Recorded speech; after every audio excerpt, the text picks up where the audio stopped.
আগামীকালই জয়ী প্রার্থীদের শপথ আগামীকালই যে চারজনের শপথ ঘিরে সাময়িক জটিলতার সৃষ্টি হয়েছিল, তাহলে কি সেই জটিলতার অবসান হতে চলল? শপথ জটিলতা তাহলে কি এবার অবসান হতে চলল? রাজ্যপালকে ছাড়াই এবারও শপথ, কাল বিধানসভায় 4 জয়ী প্রার্থীর শপথ। শ্রেয়সী গঙ্গোপাধ্যায় আমাদের প্রতিনিধি রয়েছেন আমাদের সঙ্গে। শ্রেয়সী, দেখো, তোমাকে যেটা জানিয়ে রাখছি, যেটা সিদ্ধান্ত হয়েছে আজকে বিধানসভার যে বিজনেস অ্যাডভাইজারি কমিটি, আমরা সেই কমিটির মিটিং ছিল আজকে, এবং সেখানেই সিদ্ধান্ত হয়েছে যে 4 জন যারা জয়ী প্রার্থী, অর্থাৎ বাইপলে জিতে আসা 4 জন জয়ী প্রার্থীর শপথ আগামীকাল হতে চলেছে। এবং সেখানে যেটা বিধানসভার পক্ষ থেকে যেটা অধ্যক্ষ তিনি যেটা জানিয়েছেন যে এক্ষেত্রে তারা শেষ যে চিঠি রাজ্যপালকে দিয়েছিলেন তার পরবর্তীকালে রাজ্যপালের তরফে কোনো চিঠি এখনো পর্যন্ত তাদের কাছে এসে পৌঁছয়নি শপথ ঘিরে। ফলে সেই জায়গা থেকে দাঁড়িয়ে কিন্তু কার্যত এই শপথ আগামীকাল বিধানসভাতেই হতে চলেছে। আমরা জানি যে আগে 4 জয়ী প্রার্থী তারা সেক্রেটারি স্পিকারের কাছে চিঠি দিয়েছেন যাতে তাদের শপথ বাক্য দ্রুত পাঠ করানোর ব্যবস্থা করা হয়, সেরকম তার দাবি জানিয়ে। এবং যেটা জানা যাচ্ছে যে এক্ষেত্রে নির্দিষ্টভাবে যেটা আমরা সূত্র মারফত জানতে পারছি যে গতবার ভগবানগোলা এবং বরানগরের 2 জয়ী প্রার্থীর যেভাবে বিধানসভার চ্যাপ্টার 2 এর রুল 5 মেনে যেভাবে তাদের শপথ করানো হয়েছিল, ঠিক একইভাবে কিন্তু কার্যত এবারও এই 4 জয়ী প্রার্থী তাদের ক্ষেত্রেও কিন্তু কার্যত বিধানসভার যে রুল রয়েছে সেই রুলের চ্যাপ্টার 2 এর রুল নাম্বার 5, যেখানে বলা হচ্ছে যে স্পিকার সেক্ষেত্রে নির্দিষ্টভাবে শপথ বাক্য পাঠ করাতে পারবেন যখন কোনো অধিবেশন চলবে বা অধিবেশনের শুরুতে। সেই অনুযায়ী কিন্তু কালকে এই 4 জয়ী প্রার্থীর ক্ষেত্রেও কিন্তু নির্দিষ্টভাবে সেই রুলটা মেনেই তাদের শপথ বাক্য পাঠ করানোর ব্যবস্থা করা হবে, এমনটাই কিন্তু জানা যাচ্ছে। শ্রেয়সী, আমাদের সঙ্গে থাকো। আপনাদের আরো একবার জানাবো, রাজ্যপালকে ছাড়াই এবারও শপথ, কাল বিধানসভায় 4 জয়ী প্রার্থীর শপথ, বিধানসভার নিয়ম মেনেই কাল শপথ। আমি আরো একবার চলে যাবো শ্রেয়সীর কাছে। শ্রেয়সী, আমরা এর আগে দেখেছিলাম এই 4 প্রার্থীর শপথ গ্রহণকে ঘিরে রাজভবনের তরফ থেকে চিঠি দেওয়া হয়েছিল এবং সেখানে বলা হয়েছিল যে কিভাবে শপথ হবে, কেন রাজ্যপালকে ছাড়া শপথের কথা বলা হচ্ছে বিধানসভার তরফ থেকে, সেই নিয়েও প্রশ্ন তোলা হয়েছিল। দেখো, রাজভবন থেকে যে চিঠি রাজ্যপাল তিনি যে চিঠি বিধানসভায় পাঠিয়েছিলেন সেখানে মূলত 3টে প্রশ্ন তোলা হয়েছিল। সেক্ষেত্রে 3টে প্রশ্নের প্রথম প্রশ্ন ছিল যে গতবার রাজ্যপাল ডেপুটি স্পিকারকে দায়িত্ব দিয়েছিলেন ভগবানগোলা এবং বরানগরের জয়ী প্রার্থীদের শপথ বাক্য পাঠ করানোর জন্য, সেইটা কি করা হয়েছে? প্রথম প্রশ্ন।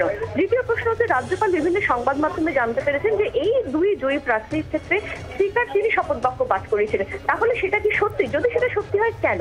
আর তৃতীয়ত তিনি যে প্রশ্নটা করেছিলেন যে বিধানসভার তরফে এবারে এই 4 জয়ী প্রার্থীকে শপথ করানো নিয়ে রাজ্যপালের কাছে যে চিঠি গিয়েছিল সেখানে বলা হয়েছিল প্রথা মেনে সেক্ষেত্রে স্পিকারকে দায়িত্ব দেওয়া হোক। সেই পরিপ্রেক্ষিতে তিনি বিধানসভার কাছে জানতে চেয়েছিলেন যে এক্ষেত্রে কেন তারা স্পিকারকে এই দায়িত্ব দেওয়ার কথা বলেছেন তাদের চিঠিতে। এখন যেটা বিধানসভার পক্ষ থেকে আমাদের জানানো হয়েছিল যে রাজ্যপালের এই চিঠি পাওয়ার পরেই কিন্তু সেক্ষেত্রে বিধানসভার পক্ষ থেকে তাদের যথাযথ যা উত্তর প্রত্যেকটা প্রশ্নের সেই উত্তর জানানো হয়েছিল এবং পাশাপাশি এটাও স্পষ্ট করে বলা হয়েছিল যা যা করা হয়েছে এই 2 জয়ী প্রার্থীর শপথ ঘিরে এবং নতুন 4 প্রার্থীর শপথের জন্য যে আর্জি পাঠানো হয়েছে সেই সমস্তটাই কিন্তু বিধানসভার নির্দিষ্ট রুল এবং সংবিধান মেনেই করা হয়েছে, সংবিধান বহির্ভূত কোনো কিছু করা হয়নি।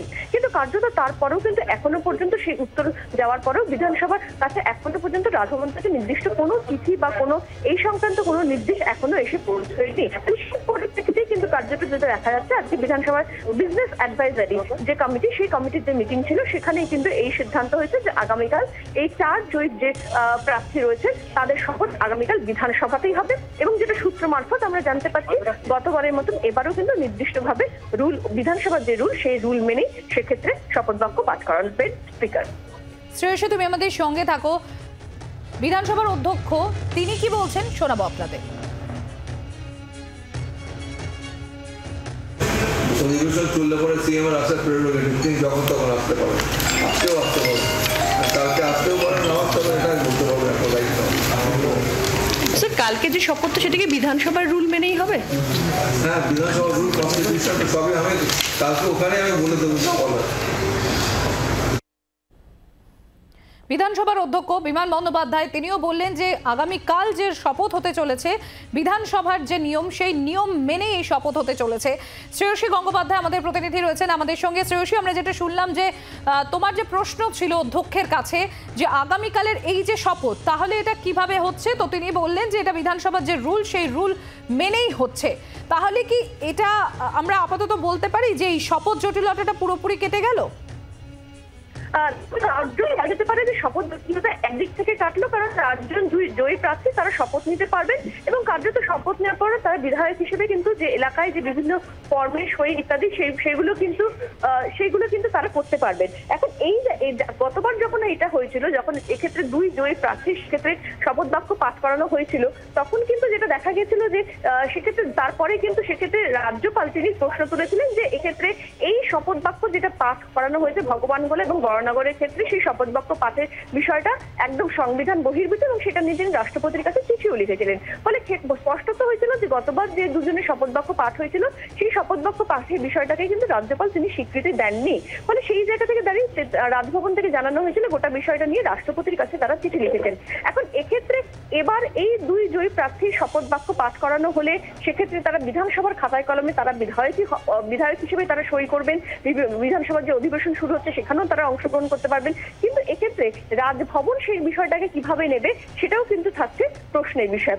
একদিক থেকে বলা যেতে পারে জটিলতা কাটলো, বিধায়করা শপথ বাক্য পাঠ করছেন, বিধানসভার খাতায় কলমে তারা বিধায়ক হিসেবে সই করতে পারবেন, সেটা কাটলো। কিন্তু এক্ষেত্রে রাজভবন কি ভূমিকা নেয় সেটাও কিন্তু বিষয়, যেখানে রাষ্ট্রপতির কাছে গতবারের যে শপথ হয়েছিল সেই শপথের বিরোধিতা করে সেটা সংবিধান বহির্ভূত কাজ হয়েছে বলে রাজ্যপাল ইতিমধ্যেই অভিযোগ করেছেন।